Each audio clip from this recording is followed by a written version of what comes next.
എത്ര ആർട്ടിസ്റ്റുകൾ കയറി വന്നിട്ടുണ്ട്. ഇപ്പം ഞാൻ, സുമേഷ്, അതുപോലെ തന്നെ പ്രചോദ്, അങ്ങനെ ഒത്തിരി ആർട്ടിസ്റ്റുകളെയൊക്കെ ശ്രീകുമാർ, ശ്രീകുമാർ, അങ്ങനെ പറയുന്നതൊക്കെ ഇപ്പം ഈ ഇന്നാണ് വന്ന നുണക്കുഴി ആ സിനിമയിൽ മൊത്തം മിമിക്രിക്കാരാ. അതെ അതെ അതെ അതെ.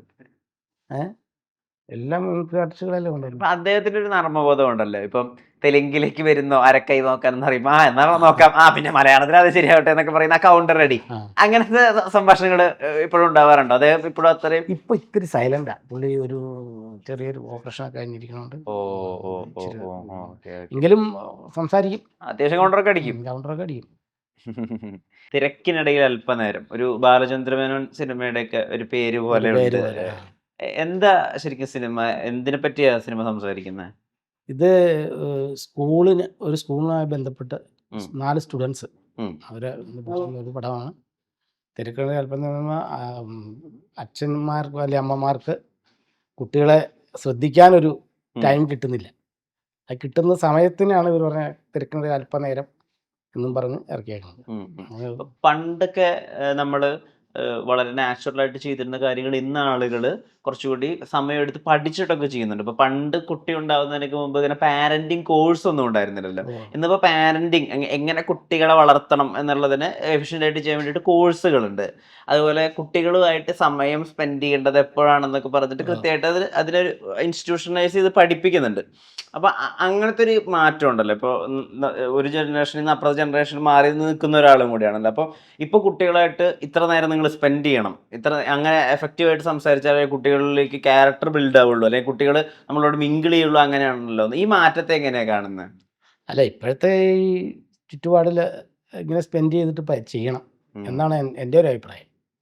പണ്ട് അങ്ങനെയൊന്നും ഇല്ലായിരുന്നു. പണ്ടൊക്കെ എന്ന് പറഞ്ഞു കഴിഞ്ഞാൽ, ഞാനൊക്കെ സ്കൂളിൽ പഠിക്കുന്ന സമയത്ത് നമ്മളിപ്പോൾ സ്കൂളിൽ നിന്ന് പരീക്ഷയൊക്കെ കഴിഞ്ഞ് വരുമ്പം നമ്മൾ കാരണന്മാരറിയുന്നില്ല, ഒരിക്കലും ഒരു കേസും അറിയില്ല. കാരണം മൊബൈൽ അങ്ങനെ സംഭവങ്ങളൊന്നുമില്ല. കാരണന്മാരറിയത്തെന്ന് വെച്ചാൽ നമുക്കൊരു 20-25 മാർക്ക് 20 മാർക്കാണെന്ന് ഇരിക്കട്ടെ, 20 ആയിരിക്കും മാർക്ക്. അപ്പോൾ നമുക്കൊരു 8 മാർക്കേ ഉള്ളൂ. 8 മാർക്ക് സ്ലൈറ്റിലാ ചോക്കിലെഴുതി തരുവാണല്ലോ. നമ്മൾ മറ്റവനൊരു 18-19 മാർക്ക് കാണും. നമുക്കത് മോശമാണല്ലോ. നമ്മുടെ ഇതും ചോക്കുണ്ട്, ഒരെണ്ണം വരച്ചോണ്ട് 18 ആക്കിക്കൊണ്ട് വീട്ടിൽ കൊണ്ട് കാണിച്ചാൽ അവർക്ക് സന്തോഷം. അവരറിയുന്നില്ല. പിന്നെ അറിയുന്നത് നമ്മൾ തോറ്റു പോകുമ്പോഴാണ് അറിയുന്നത്. അവര് നമ്മൾ എഴുതിയതാ അമ്മേ അച്ഛാന്നൊക്കെ പറഞ്ഞു കഴിയുമ്പോൾ ഇവരെയൊന്നും പിന്നെ ചോദിക്കുവാണ്. ഇവരെയൊന്നും ചോദിക്കും, എൻ്റെ കൊച്ച് 18 മാർക്ക് മേടിച്ചോളൂ, അന്നേരം അവർ കാണിച്ചു കൊടുക്കണം. അന്നൊന്നും ഒരു വിഷയമില്ല, പഠിച്ചാൽ മതിയായിരുന്നു. ഇപ്പം അതൊന്നുമല്ല. ഇപ്പം അച്ഛനമ്മമാരൊക്കെ കെയർ ചെയ്തിട്ടുണ്ട് പിള്ളേരെ പഠിപ്പിക്കുന്നു.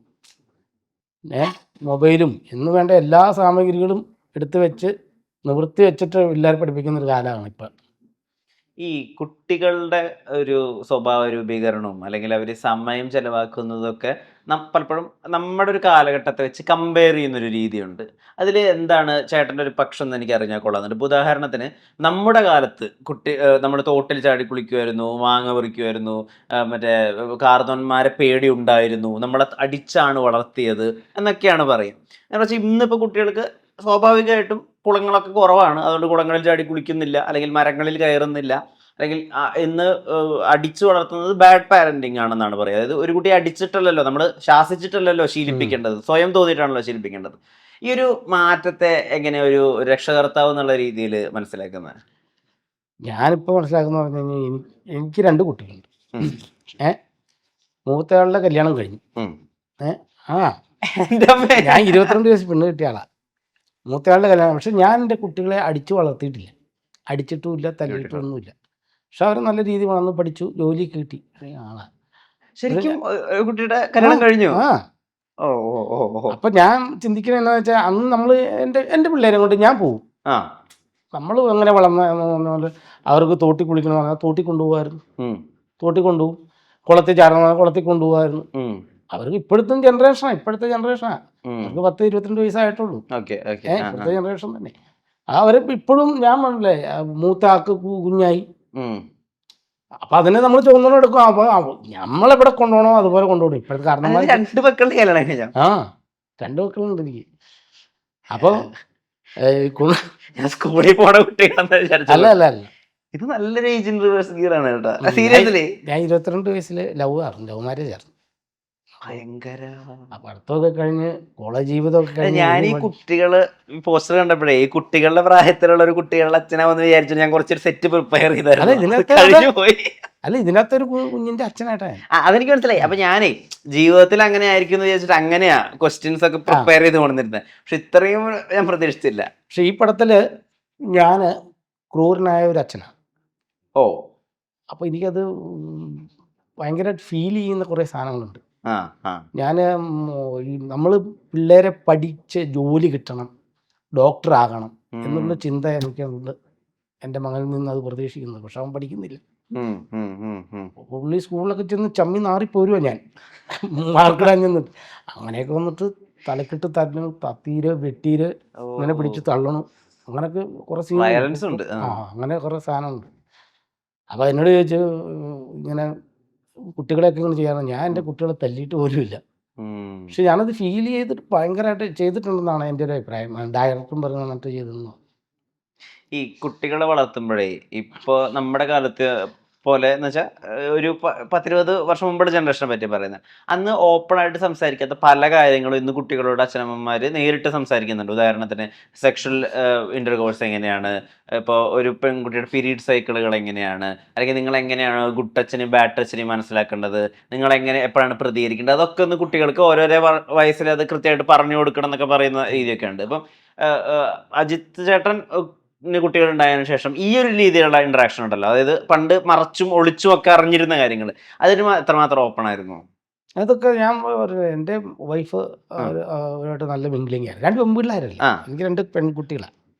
അപ്പോൾ നമ്മൾ പറഞ്ഞില്ലേലും അവർ, കാരണം അതുപോലെ ബന്ധമായിരുന്നു ഞങ്ങൾ. ഒന്നിച്ചേ പോവുള്ളൂ, വണ്ടിക്ക് ഒന്നിച്ചങ്ങ് പോവും. ഇതൊക്കെയായിരുന്നു പരിപാടി. അതുകൊണ്ട് അവർ അന്യ കമ്പനിയായിരുന്നു. അച്ഛനായിട്ട് റോളായിരുന്നോ മക്കള്? അച്ഛനായിട്ട് റോളായിരുന്നോ മക്കള്? റോള് വാങ്ങുന്നോ ഭയങ്കരമായിരുന്നു.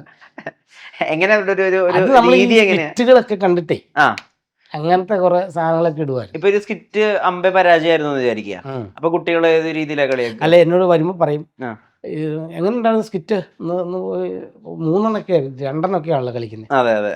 ഏഷ്യാനെറ്റിലൊക്കെ ആണെങ്കിൽ ഇത് വരുക അപ്പൊ തന്നെ വരുക. ഏഷ്യാനെറ്റിലൊക്കെ നമ്മൾ ചെയ്യാൻ കഴിയുമ്പോൾ അന്നത്തെ എപ്പിസോഡിന് വേണ്ടി നോക്കിയിരിക്കുക വീട്ടില്. അത് കണ്ടിട്ട് ഈ കോമഡി സ്റ്റാർസ് നടക്കും. അത് കണ്ടിട്ട് അവർ അഭിപ്രായം പറയും, പപ്പ അവിടെ ചിരിച്ചല്ലോ. ഞാൻ പറയും അത് ഡയലോഗ് ഇല്ലാത്തൊക്കെ നമ്മൾ പറഞ്ഞു നമുക്ക് പെട്ടെന്ന് ഇത് കയ്യിൽ പോവും. അങ്ങനെയൊക്കെ പറയും. അങ്ങനെ ചർച്ചയുണ്ടായിരുന്നു ഞങ്ങള് അങ്ങോട്ടും ഇങ്ങോട്ടും, ചർച്ചയൊക്കെ ഉണ്ടായിരുന്നു. ഇപ്പൊ ഒരു പെർഫോമൻസ് മോശമാണെങ്കിൽ അങ്ങനെ അത് പറയും. എന്താ പറയാ, എന്റെ പാപ്പ അത് ബോറായി പോയി, പരാജിതനാണ്, തോൽവിയായിരുന്നൊക്കെ അങ്ങ് പറയും. അങ്ങനെയൊക്കെ പറയുള്ളൂ, വേറെ രീതിയിലൊന്നും പറയത്തില്ല. കാരണം നമ്മളെ വലിയ കാര്യമായിരുന്നു, അതാണ്. ഒരുപാട് വലിയ സിനിമകളുടെയും കൂടി ഭാഗമാവട്ടെ, കുറച്ചുകൂടി വലിയ സ്പോട്ട് ലൈറ്റിലേക്ക് വരട്ടെ, തിരക്കിനിടയിൽ അല്പനേരം നമുക്ക് ഇങ്ങനെയൊക്കെ ഇരുന്ന് സംസാരിക്കാൻ സാധ്യമാവട്ടെ. ഇപ്പം ആർട്ടിസ്റ്റുകളുടെയൊക്കെ ലൈഫ് ചേഞ്ച് ആവുന്ന ഒരു സമയം കൂടിയാണ് മലയാള സിനിമയിൽ. ഇപ്പം നോക്കുകയാണെങ്കിൽ കോട്ടയം നസീർ ഇന്ന് മലയാളത്തിലെ ഏറ്റവും പ്രധാനപ്പെട്ട ഒരു സ്വഭാവ നടനാണല്ലോ. അല്ലെങ്കിൽ അസീസിക്ക, അദ്ദേഹം ഇന്ന് ഒരു നായക നടനോളം പ്രധാനപ്പെട്ട റോളുകളാണ് ചെയ്യുന്നത്, പിവറ്റൽ റോൾ എന്നൊക്കെ പറയുന്നത്. ആ ഒരു അവസ്ഥയിലേക്ക് ഡെഫിനറ്റ്ലി അജിത്ത് കൂത്താട്ടുകുളത്തിന്റെ പേരും എത്തട്ടെ. ആശംസകൾ. നേരത്തെ ഒരുപാട് നന്ദി.